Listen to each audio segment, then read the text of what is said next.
Travail et pratique de gestion des ressources humaines. Le sujet est la présentation du modèle de GRH Nizé et Pichot. C'est un travail réalisé par PowerPoint par l'étudiant Gangou Dika Indoula, Dieu merci, étudiant en L2 LMD à l'UPC. Nous allons commencer. Introduction. Nous imaginons un DRH qui doit jongler entre Excel et les émotions, entre la machine et l'humain. C'est exactement le défi que Nizé et Pichot explorent dans leur modèle. Grâce à leur approche qui rassemble sociologie et gestion, il nous est démontré qu'il n'existe pas qu'une seule bonne façon de faire la GRH, mais plusieurs logiques qui s'affrontent, se complètent ou parfois se contredisent. Présentation des auteurs. Un duo improbable, Jean Nizé et François Pichot. Ils ont marié leurs disciplines pour créer un modèle réaliste et nuancé, sachant que Jean Nizé était sociologue et François Pichot économiste.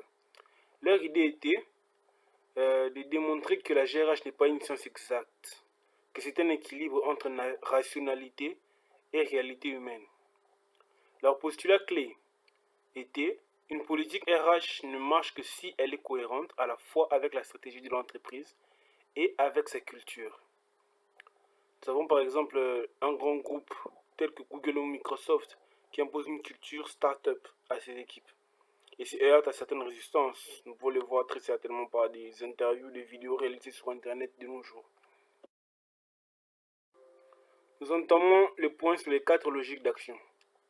Les personnalités de la GRH, Ceylan, Nizé et Pichot, sont définies comme 4 profils types. Nous avons le point 1, le stratège. Dans cette logique, la GRH est un levier stratégique de la performance économique. On parle d'optimisation des talents pour gagner des parts sur le marché. L'objectif est d'aligner la GRH sur les objectifs business et maximiser la performance. Nous utilisons des outils comme GPSE et les indicateurs de performance. L'exemple que nous donnons ici est la société Amazon, dont la philosophie est Work hard, have fun and make history. Le point 2, fonctionnaire. Dans cette logique, la GRH est considérée comme une machine bien huilée, où chaque décision doit suivre des règles claires, objectives et impersonnelles pour assurer la stabilité, l'équité et la prévisibilité. Elle est considérée comme une machine qui doit marcher et cette machine possède plusieurs boulons. Les outils qui nous permettent de faire fonctionner cette machine sont les grilles salariales et l'avancement à l'ancienneté. Par exemple, la fonction publique ou les grandes entreprises très hiérarchisées. Nous avons par exemple la SNCF, qui est l'agence du transport française, où il y a recrutement sur concours et les décisions collectives et non individuelles.